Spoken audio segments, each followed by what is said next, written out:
I'm here with Kate McLennan, who's going to talk to us about her show. Yeah, it's called The Duck's Nuts. Yeah. Yeah. Tell me a bit about that. Yeah, it's one of those names that, kind of came, it was about third on the list because I started writing the show and went, yeah, it's going to be called this. And then I changed it 3 times. Okay. The first one was, the pool's closed, which basically related to one story in my childhood where my dad was always the kind of dad that would promise stuff and it was all rubbish. And then the next show was just, the show title was just a really generic, it was going to be called Little Ray of Sunshine. Mm-hmm. And that's when I was thinking the show is going to explore my dark side.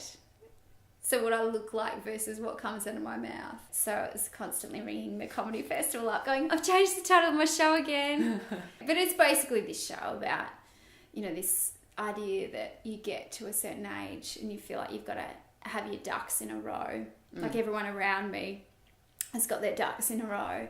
And I do not have my ducks in a row. No? No, they're all over the shop. But then also looking at, what are all these things that we're supposed to have? What are these boxes? Stuff like when you realise, oh shit, everyone's got health insurance. Is that something I was supposed to have done? I didn't think I was supposed to have done that. I wonder if it's all a big trick.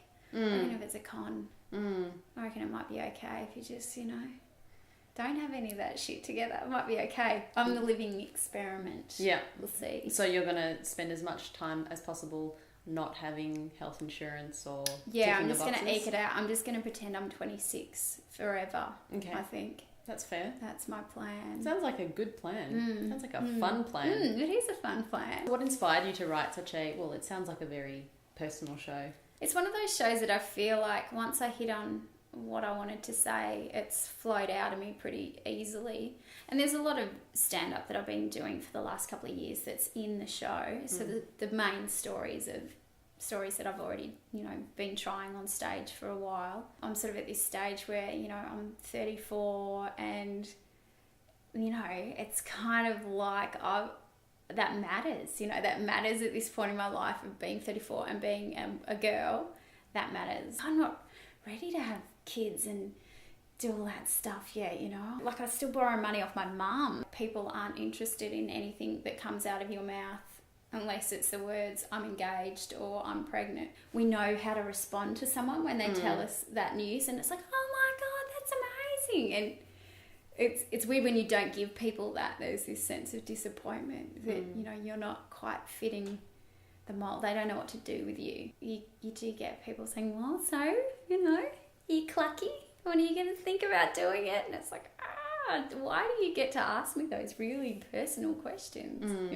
It's like, I don't ask you, are you going through menopause? How's that going? How are those hemorrhoids treating you? Exactly. 2 years ago, the show was produced by Token, so this one's a bit more, we're just going a bit more lo-fi with it. So we'll see how it goes. This is probably, says a lot about my sense of my self-esteem. But having a producer like those guys, it was great. Like you had so much support and, and clearly like they're the best in the business. But I felt this pressure to be really, just sell the show out and to get nominated for awards and, and that was just pressure I put on myself. And, so with this one, it sort of feels like I'm just against myself, so that's okay. It's just about me with this one, trying to, break even. So we'll see. Well, hopefully you do. Hopefully you more than break even. Hopefully we just make $1 million. Maybe you should just have like a tip jar with pizza money. Yeah, I should do that. And pop that on stage. Help me eat, please. Yeah.